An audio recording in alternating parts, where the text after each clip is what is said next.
Hello and welcome to the shed. In today's video I'm going to show you how to eliminate plane tracks or ridging when using your hand plane face planing boards. Hope you enjoy. So the very first thing is, what is plane tracks? I've also heard it referred to as ridging, tram tracks, and I'm sure there's other names out there. But what I wanted to do is show you using the blade that we've prepared, the Stanley punched blade that we've been preparing over the last few episodes or videos. And we're going to jump down to the vise and take a shaving to show you exactly what it actually is. There we go. So we've got a nice heavy shaving. Now we have a ridge here. So let me go across to the whiteboard, then I'll come back and just show you exactly what happened on the wood. But I'll show you over here at the whiteboard exactly what's going on. What it's done as it's come through is we've got this pointy corner here and this pointy corner here, and it's come in, taken a shaving, and as we can see here, once we remove the shaving, we're left with a ridge here and a ridge here, and that is our plane tracks, because this piece is higher than where we've taken the shaving. And so we need to prevent that from occurring, and as you can see, that's going to be a problem. We don't want ridges across the surface of our timber. So now that we know that's what that ridge is on both sides of this, and we can see as it's come through, the square corners on our blade have left essentially a line on both sides, and that's where you get the tram track thing, the plane track, ridging, all this sort of thing, because if you chase that across, which you theoretically could, you'd still ridge the surface right the way across, and maybe if you're taking a very fine finishing shaving, you wouldn't have to worry about this. It's mainly when you're sort of trying to take a mid-range shaving, but I like to treat all my blades so this doesn't happen. Now, there are two schools of thought when it comes to preventing this. Especially out there on YouTube, it's very common for a little fine camber to be put across the blade. I've not found that in any historical referencing. The only cambers I've found in historical referencing is relating to the rough removal of foreplanes. So I don't touch cambers, so if you want to find and use a small camber and stuff, I won't talk to it because I don't use it. I used it a few times, didn't like it. Takes too long, got to do it every time you sharpen, so I don't do it. What I do is called rolling the corners. So let me get my sharpening gear out here on the bench and I'll show you exactly how we go about doing that. So generally this is a process that I would do before going ahead and sharpening my blade. If I was going to do it, I would do it just as I'm about to sharpen it. But you can do it in isolation like I'm about to do here. But do note that if you do get a little bit out while doing it, you might need to resharpen your blade. Hopefully that's not going to happen here, so this is what we do.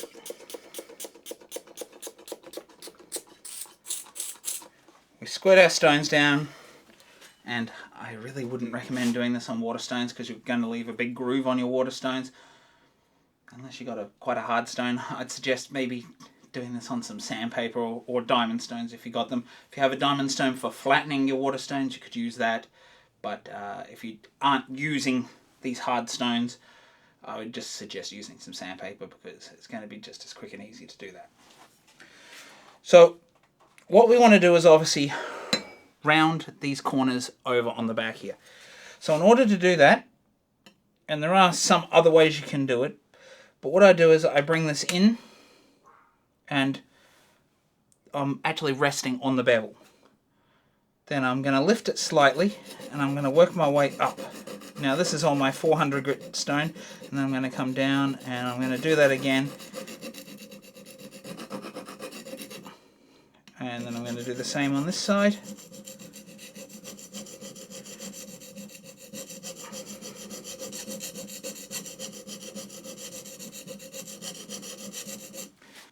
It is at this point where you decide how much of a round. And you can see that I've started to just round them. It's not quite enough for my liking, so I'm going to go back and just do this another couple of times.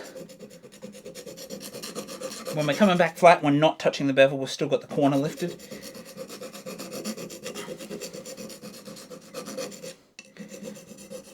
not really an exact science. They don't have to be equal.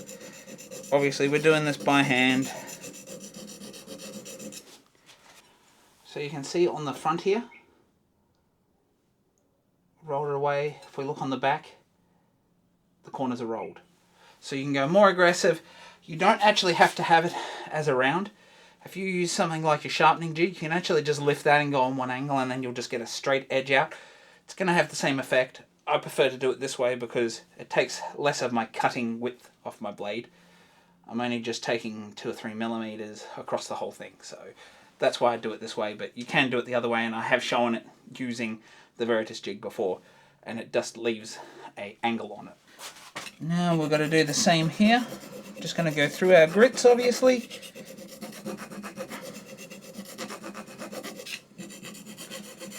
Just got to smooth it out.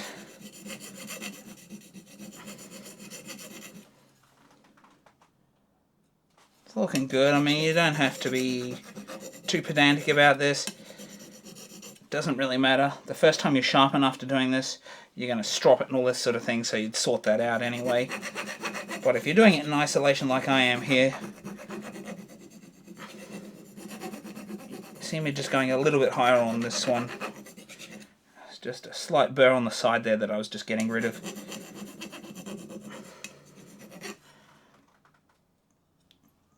Now that's looking pretty good, so I'm going to come down here on the flat, and now we've just removed any burr that was on that back corner right there. Now you'll also see that it doesn't come too far down the blade, and that's a good thing. So when you bring your chip breaker up, your chip breaker doesn't overhang that.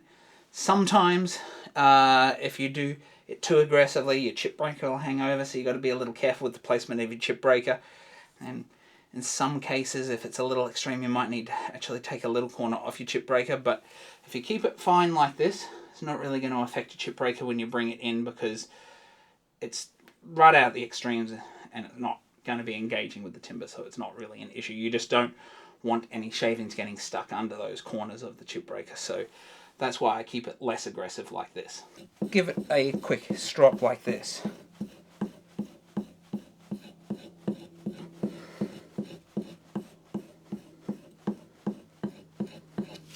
So we can now see this one's gone a little more extreme, this one's a little less. They're never the same every time you do them, because you're doing them by hand, unless you're doing them on a jig. But we can see we've rolled that out, so there's no square corner now. So if we head over to the whiteboard, I'll show you exactly what this is going to do now. So with the corners rolled here, what we end up doing is we shorten where our shaving comes from, sort of about here. And what happens is we get it flat through the middle here, and then right at the very end, it tapers the very outside edge of the shaving. So instead of being over here where our ridge is, it stops here and just lifts ever so slightly just in here. And so there's no shaving being caught right out here unless you've got a really, really thick shaving, which you're not going to have. We're only at fractions of a millimeter here. And so that's what's happening. Shorter shaving, and it just tapers the very, very edge of the shaving, so you have no ridging left behind. Let's go ahead and we'll take a normal size shaving here. Now, the reason I'm going to take a normal size shaving here is because if we exacerbate it again, it's still going to show that ridging. And the only reason I showed that with the square is because with your fine ones, you can still sometimes get it. So I just had to depict it so you could see it. But now that we've got this prepared, let's go ahead and see what happens. So I passed over that 4 or 5 times in that same spot. As I run my nail across here, I'm catching nothing. There's no ridging left behind. And that's because all it's done is just tapered the edge of the shavings. Now, if you do use a camber, you're going to end up taking a slight tapering, so it's going to be slightly thicker in the middle than the outside. And I don't like doing that. I notice that when I come to do my final smoothing, if I'm using a smoothing plane without a camber and all that sort of thing, and that was why I decided not to do that and go for this method. Now, if you're worried about it being still a little aggressive, if you're taking a thicker shaving, you can taper that a little bit heavier on those corners if you really want to. but for the most part, you're not taking big, thick, heavy shavings, and this is just stopping any ridging when you're doing your final smoothing and those sort of things.